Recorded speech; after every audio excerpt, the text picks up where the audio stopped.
The quantum arrays at SETI's new Mauna Kea facility weren't supposed to detect anything unusual that night. Dr. Sarah Chen had expected another routine shift monitoring deep space signals, cataloging the usual cosmic background noise.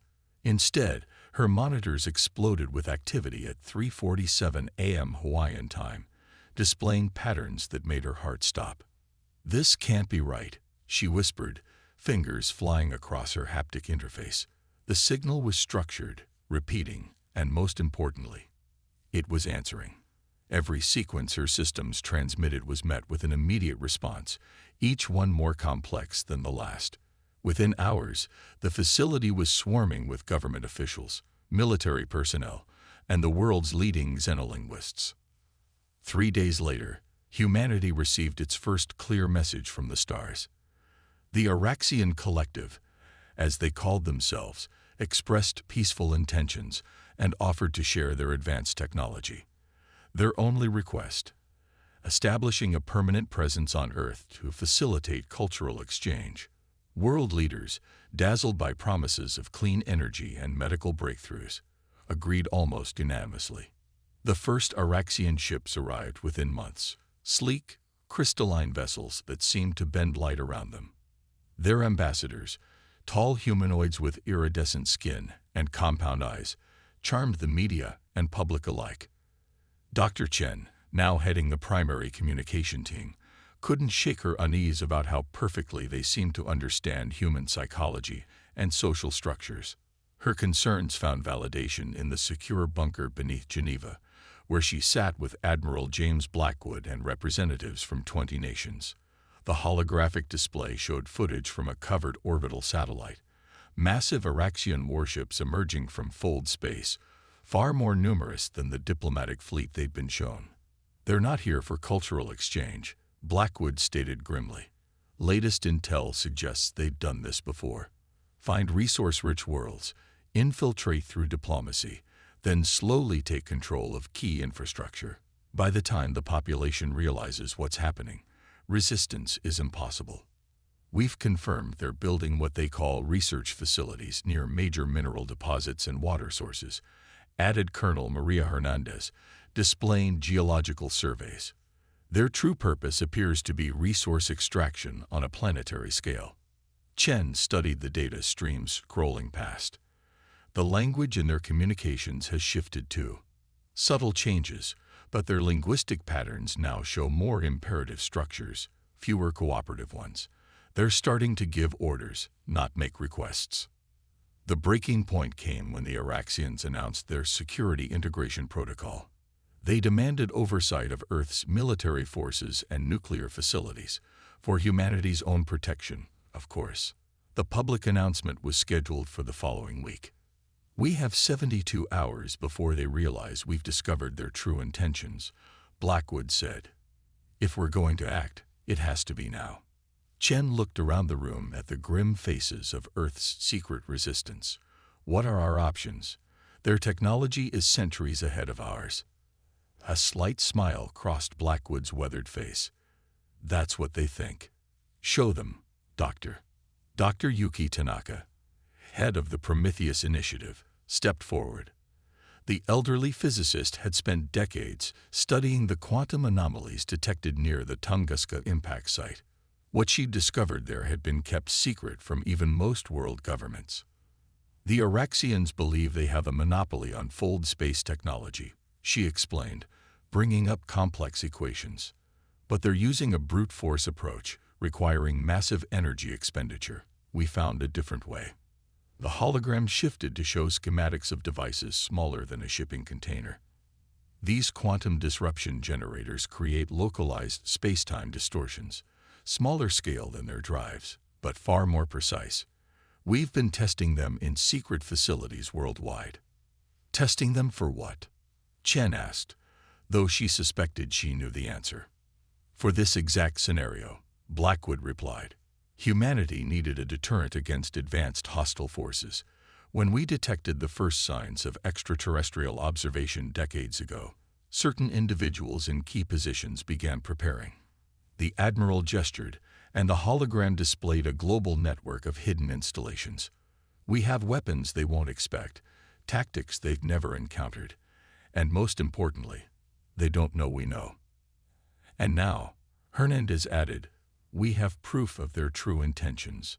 The question is, do we wait for them to tighten their grip, or do we show them humanity won't surrender without a fight? Chen thought of all the worlds that must have faced this choice before, all the civilizations that had waited too long to resist.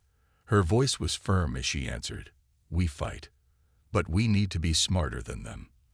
They'll expect either compliance or direct confrontation. Agreed. Blackwood nodded. That's why Operation Shadowfall begins tonight. Dr. Tanaka, initiate quantum breach protocols at all sites. Colonel Hernandez, activate sleeper cells in their research facilities. Dr. Chen, we need you to keep them talking. Keep them thinking we're still the compliant primitive species they believe us to be. As the room erupted into action, Chen couldn't help but appreciate the irony. The Araxians had chosen Earth because they thought humans were predictable, easily manipulated through their own diplomatic and social structures. They were about to learn just how wrong they were. In orbiting Araxian ships, sensors would soon detect unusual quantum fluctuations, but their commanders would dismiss them as natural phenomena. After all, no primitive species could possess such technology. By the time they realized their mistake, humanity's counterattack would already be underway. The war for Earth's freedom would begin not with a declaration, but with a whisper of quantum fields and the activation of weapons that should not exist. Humanity's greatest advantage wasn't technology or numbers, but the one thing the Araxians had never considered: our capacity for patience, preparation, and determination in the face of overwhelming odds. Deep beneath the Antarctic ice, Dr. Elena Santos walked through corridors that officially didn't exist.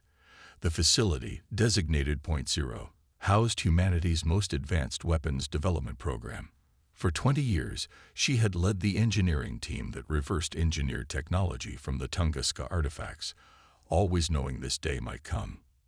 The central chamber hummed with activity as technicians prepared the quantum arsenal. Rows of sleek, dark vessels lined the walls, each incorporating technology that merged human innovation with alien principles. They weren't copies of alien designs. They were something entirely new. Final diagnostics complete on the Artemis fleet, her assistant David Park reported, handing her a quantum tablet. All 30 vessels show green across all systems. The neural interface upgrades are functioning at optimal levels. Helena nodded, studying the readouts.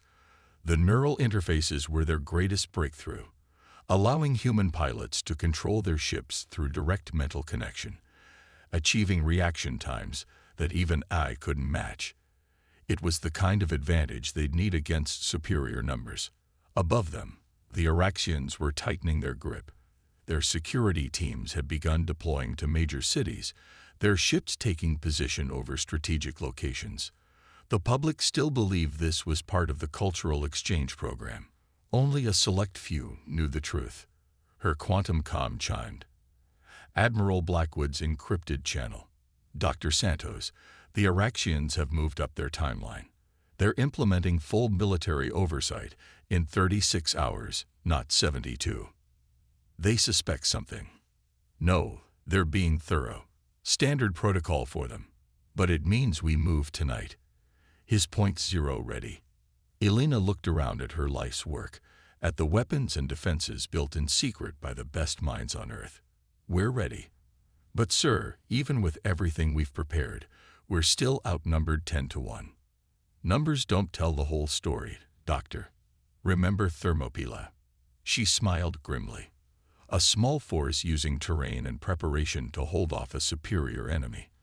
But this isn't ancient Greece, Admiral. The principles remain the same. We've had years to prepare our battlefield. Activate the Heimdall grid. Elena gestured to Park, who began the startup sequence. Across the globe, hidden quantum generators powered up, creating a web of invisible distortions in spacetime. Any Araxian ship trying to use their fold space drives within Earth's atmosphere would find themselves scattered across multiple dimensions. In orbit, Commander Lyra Reed watched from the bridge of the stealth station Hyperion as Araxian ships adjusted their positions, oblivious to the trap being laid. The station, disguised as a defunct weather satellite, was one of dozens such platforms waiting in silent readiness. "All Sentinel platforms report ready," her tactical officer whispered. "Quantum mines are armed and cloaked. The Araxians still haven't detected our presence." Reed had spent 5 years commanding this ghost station, maintaining absolute secrecy. Even her family thought she was running deep space research missions. The isolation had been difficult, but now she understood its necessity. In Geneva, Dr. Chen continued her diplomatic dance, attending another meeting with the Araxian leadership. Their chief overseer, a being who called himself Nexus, was outlining the new security protocols. "We understand change can be difficult," he said, his melodic voice almost hypnotic. "But these measures ensure peace and stability. Surely you see the wisdom in this." Chen maintained her carefully crafted expression of polite interest. "Of course, Overseer. Though some of our military leaders have expressed concerns about the rapid timeline. Their concerns are noted but unnecessary. Our forces will handle any problems that arise." His compound eyes studied her. "You seem troubled, Doctor. Remember, resistance against the inevitable only brings suffering." "No trouble, Overseer. Just considering the logistics of implementation." She checked her quantum watch, a seemingly ordinary gesture that sent a coded signal to Point Zero. Helena received the signal and turned to her team. "Begin final launch preparations. All personnel to battle stations." Throughout the facility, crews moved with practiced efficiency, warding their ships and powering up systems. The Artemis fleet's first vessel, designated Shadow One, hummed to life under Elena's command. She settled into the neural interface chair, feeling the ship's systems merge with her consciousness. Years of training had prepared her for this moment. Around the world, similar preparations were underway in hidden bases. The Araxians had expected to find a primitive species barely capable of spaceflight. Instead, they were about to face an enemy that had spent decades preparing specifically for them. In orbit, Commander Reed received the activation codes. "All Sentinel platforms, prepare to engage on my mark." Targeting solutions locked on their command and control nodes. Admiral Blackwood stood in the Geneva bunker, watching the global tactical display. Everything humanity had built in secret was ready. Now came the moment of truth. Would their preparations be enough? He opened a secure channel to all resistance forces. "All units, Operation Shadowfall is now active. Remember your training. Remember what we fight for. Humanity will not surrender its freedom without a fight." As the orders went out, Elena felt her ship's quantum drive spinning up. The Araxians had no idea that their supposedly primitive victims had mastered technologies they thought impossible for humanity to comprehend. That misconception was about to cost them dearly. In less than an hour, the Araxians would begin their military takeover of Earth, but humanity's response was already in motion, not with a desperate last stand, but with a carefully orchestrated strategy decades in the making. The coming battle would prove that humanity's greatest strength wasn't just its technology or determination, but its capacity for long-term planning and sacrifice in the face of extinction. The first shots of humanity's counterattack weren't fired from guns or missiles. They came from quantum processors hidden in every Araxian research facility on Earth. At precisely 300 GMT, these dormant systems activated, releasing targeted electromagnetic pulses that disabled the aliens' local command networks. Commander Lyra Reed watched from Hyperion Station as confusion rippled through the Araxian fleet. Their ship's perfect formation wavered as conflicting orders spread through their ranks. "Sentinel platforms, execute primary sequence," she ordered. Dozens of cloaked satellites simultaneously activated their quantum disruptors, creating a web of localized space-time distortions around Earth. In his flagship, Overseer Nexus received alarming reports from ground installations. "Impossible," he muttered, compound eyes scanning emergency broadcasts. "Their technology is primitive. They couldn't have." His words cut off as the ship's quantum communications array suddenly failed. Dr. Elena Santos led the Artemis fleet out of Point Zero, her neural interface humming with data. The Antarctic ice above them seemed to melt away as 30 pitch-black vessels emerged from hidden launch bays. Their quantum drives left no heat signature, no radiation trace, nothing the Araxian sensors could detect. "Shadow Squadron, form up," she commanded through the neural net.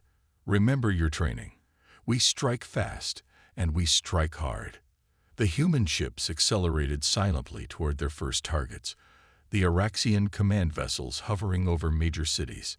In Geneva, Dr. Chen sat calmly across from an increasingly agitated group of Araxian diplomats. "Is something wrong?" she asked innocently as their communication devices failed one by one. "Perhaps our primitive technology is interfering with your systems." Admiral Blackwood's voice crackled through encrypted channels. "All units, execute Phase 2. Show them what humanity can do." Around the globe, hidden defense systems revealed themselves. Quantum-enhanced railgun batteries emerged from mountain bunkers. Electromagnetic pulse generators disguised as power stations powered up. And in orbit, Commander Reed's Sentinel platforms launched their first strike. "Target their primary communication nodes," she ordered. "Cut them off from their command structure." Brilliant beams of focused energy lanced out from the supposedly defunct satellites, striking with surgical precision. Araxian ships reeled as their quantum communication arrays exploded. The Lena's Shadow Squadron engaged their first targets over Beijing. The Artemis vessels seemed to bend light around them as they approached, invisible to both human and alien sensors. Their first attack demonstrated the full power of humanity's secret weapons. "All ships, deploy quantum torpedoes," Elena commanded. The weapons they launched didn't explode. They created localized bubbles of distorted space-time, twisting and crushing anything caught within. 3 Araxian cruisers disappeared into dimensional rifts before they could even raise their shields. Overseer Nexus watched in horror as his carefully planned occupation fell apart. "How is this possible?"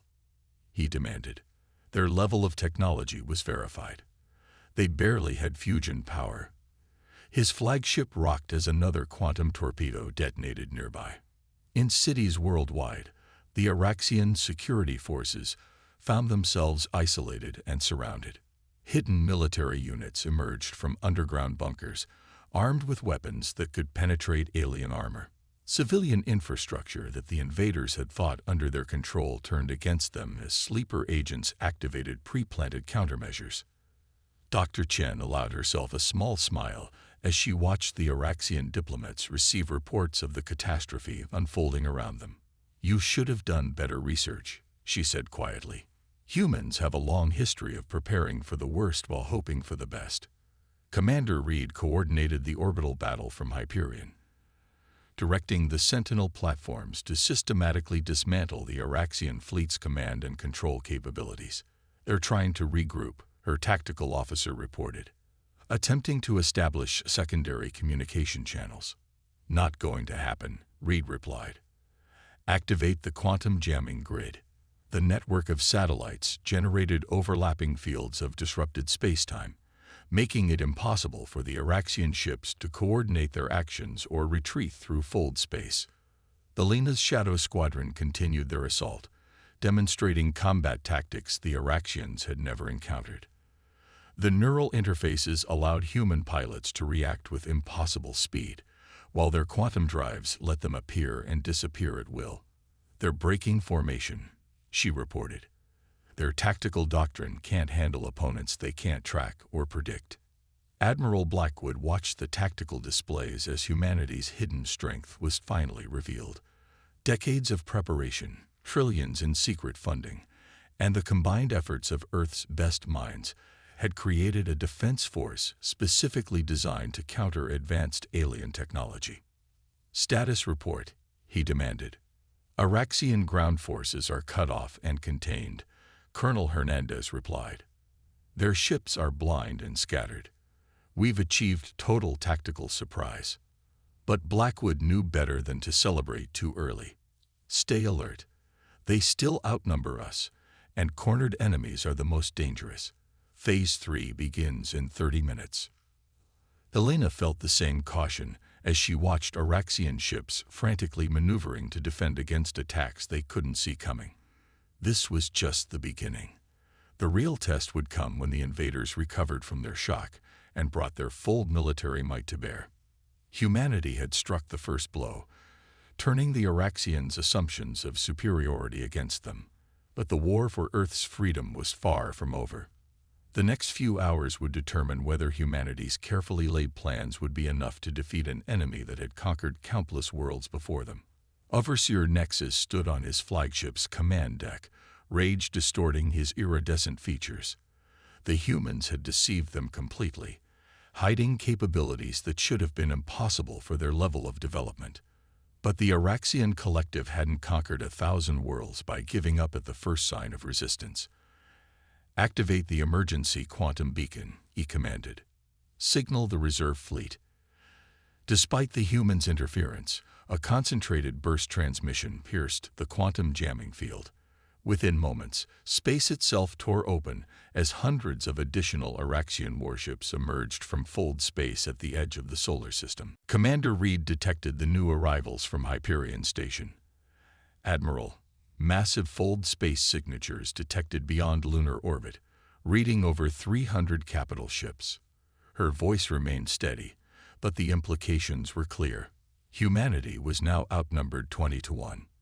In the Geneva bunker, Admiral Blackwood studied the tactical display grimly. "They're deploying in attack formation. All forces, execute Phase 3. Authorization code, Thermopylae." Elena's neural interface hummed with the new orders as she led Shadow Squadron back to defensive positions around Earth. The Artemis fleet's advanced technology had given them an edge in the initial assault, but now they faced the full might of an interstellar empire. "All ships, prepare for maximum engagement," she commanded. "Activate all quantum defense systems." The black hulls of her vessels began to ripple with energy as experimental shield systems powered up. They'd never been tested against this level of firepower. The Araxian counterattack began with overwhelming force. Thousands of energy beams and plasma torpedoes streaked toward Earth, only to encounter humanity's final layer of defense.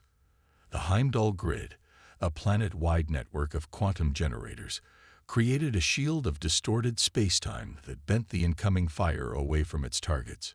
Grid holding at 82% capacity, Dr. Santos reported from Point Zero. "But they're adapting their weapons' frequencies. We have maybe 20 minutes before they breach it." Commander Reed coordinated the orbital defense, her Sentinel platforms unleashing their full arsenal. "Focus fire on their command ships. Don't let them establish a coherent battle line." The automated defense satellites targeted key enemy vessels with precision strikes, disrupting the Araxians' attempts to organize their superior numbers. But the aliens' technological advantage began to tell. Despite humanity's preparations, the sheer volume of fire overwhelmed several Sentinel platforms. Araxian ships pushed through the gaps, engaging Elena's forces in direct combat. "Shadow 3 and 7 lost contact," her tactical officer reported. "Shadow 12 taking heavy damage." Elena gritted her teeth as her neural interface transmitted the pain of her damaged ships. The neural link was a double-edged sword. It gave unprecedented control but made every hit feel personal.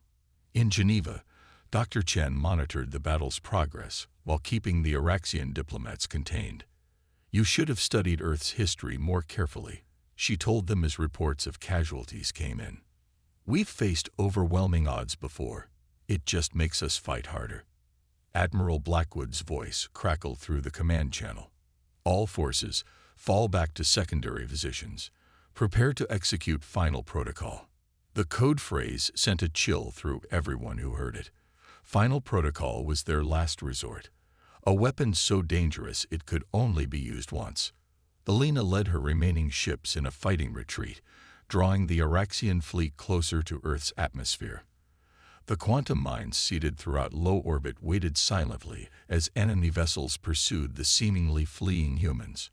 Overseer Nexus watched with satisfaction as his forces pushed the humans back. "Their resistance crumbles," he declared.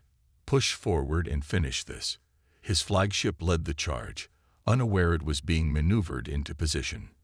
"All ships in position," Reed reported from Hyperion. "Quantum resonance fields aligned. Waiting for your order, Admiral." Blackwood took a deep breath. Once activated, the final protocol would affect all ships in Earth orbit, friend and foe alike. Dr. Santos, status of the Artemis fleet. "All remaining vessels prepared for quantum synchronization." Elena replied. "It's now or never, sir." "Execute final protocol." Authorization code. Phoenix Rising. Throughout Earth orbit, thousands of quantum mines activated simultaneously. But instead of exploding, they created a cascading field of overlapping space-time distortions. The effect amplified the quantum signatures of Elena's ships, using the Araxians' own advanced drives against them. The result was catastrophic for the alien fleet. Their quantum drives, far more powerful than humanity's versions, went into uncontrolled resonance. Ships began to tear themselves apart as space-time twisted around them. Nexus watched in horror as his mighty armada began to disintegrate. "All ships, emergency shutdown," he ordered, but it was too late. The cascade effect had already taken hold. Araxian vessels vanished into dimensional rifts of their own making, their technology becoming their undoing. Elena's fleet, specifically designed to withstand the quantum cascade, held together as chaos erupted around them. "Multiple dimensional breaches detected," her tactical officer reported. 80% of enemy fleet affected. They're being drawn into their own fold space rifts. The battle for Earth's orbit turned into a rout as the remaining Araxian ships desperately tried to retreat. But the Heimdall grid prevented them from making coordinated fold space jumps, trapping them in normal space where humanity's weapons could finish them off. Overseer Nexus's flagship was one of the last to fall, caught in a quantum storm of its own making. His final transmission to the collective carried a warning. The humans were not primitive, they were patient, and they had turned the Araxians' greatest strength into a weapon against them. A month after the Battle of Earth, Dr. Sarah Chen stood at a podium before the United Nations General Assembly. The chamber was packed with representatives from every nation, there to hear humanity's first public briefing about what really happened during the Araxian invasion. "The truth is both simpler and more complex than the stories circulating," she began. "Yes, we defeated an advanced alien empire, but our victory wasn't just about secret weapons or hidden technology. It was about humanity's greatest strength, our ability to unite and prepare in the face of potential extinction." The holographic displays behind her showed footage from the battle, declassified now that the immediate danger had passed. Earth's cities still bore some scars from the fighting, but the reconstruction was proceeding rapidly, incorporating salvage Araxian technology. In orbit, Commander Reed supervised the recovery operations from the newly revealed Hyperion station. Teams of engineers studied the wreckage of Araxian ships, learning more about their technology. But more importantly, they were recovering data from the aliens' computers, information about other civilizations that had faced similar invasions. "We've confirmed at least 12 other species who are currently under Araxian control," she reported to Admiral Blackwood via quantum link. "And we found their distress signals hidden in subspace frequencies. They're asking for help." Elena Santos, now heading Earth's new Defense Technology Division, worked with international teams to adapt their quantum weapons for peacetime use. The neural interface systems that had helped win the war were being modified for medical applications, while the quantum drive technology promised to revolutionize space travel. "The Araxians thought they were testing us with their cultural exchange program," she explained to a group of scientists. "In reality, they were giving us the final pieces we needed to complete our defensive systems. Every bit of technology they showed us confirmed our theories and helped us refine our countermeasures." But the victory had come at a cost. Memorial services were held worldwide for the crews lost during the battle. The neural interface pilots who survived carried the memory of their connected squad mates' final moments. Humanity had won its freedom, but paid for it in blood and sacrifice. Admiral Blackwood stood aboard the flagship of Earth's new defense fleet, a vessel that combined human ingenuity with recovered Araxian technology. "We've intercepted communications from their hierarchy," he told the assembled military leaders. "The collective is in chaos. Many of their subject worlds are rising up, inspired by our example." Dr. Chen's diplomatic skills found new purpose as Earth established contact with other species who had resisted Araxian domination. Some had gone into hiding in deep space. Others had found ways to appear too primitive to be worth conquering. All of them were eager to form alliances with the civilization that had done the impossible. "We're not alone in this galaxy," she told the UN Assembly. "And we're not helpless. The Araxians chose Earth because they thought we were primitive, divided, and easily conquered. They never understood that humanity's apparent weakness was our greatest strength. While they watched our public space programs and obvious military forces, we were preparing in secret, learning and building." The quantum communication array at Mauna Kea, where this all began, now served as part of an interstellar network linking Earth with newly liberated worlds.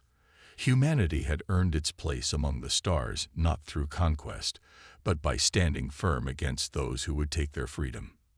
In Point Zero, Elena watched as a new generation of pilots trained with improved neural interfaces. "We won't be caught unprepared again," she told her team. "But our technology isn't just for defense anymore. We're going to help those other civilizations free themselves. The Araxians taught us the importance of standing together." The recovered alien databases revealed a galaxy far more complex and dangerous than anyone had imagined. But humanity had proven itself equal to the challenge. Earth's victory had changed the balance of power among the stars, offering hope to countless enslaved species. Admiral Blackwood summed it up best in his address to the first graduating class of Earth's new Space Defense Academy. The Araxians came expecting to find primitive humans ready to be conquered. Instead, they found a species that had spent generations preparing for exactly their kind of threat. They thought they were testing us, but we were testing them. Now the galaxy knows that humanity will not bow to tyranny, no matter how advanced it appears to be. As Earth's first true interstellar ships prepared for launch, carrying aid and liberation to other worlds, humanity looked to the stars not with fear, but with determination. They had faced their trial by fire and emerged stronger. The message was clear to any other would-be conquerors. Earth would not surrender, would not submit, and would always fight for freedom, not just their own, but for all those who sought it.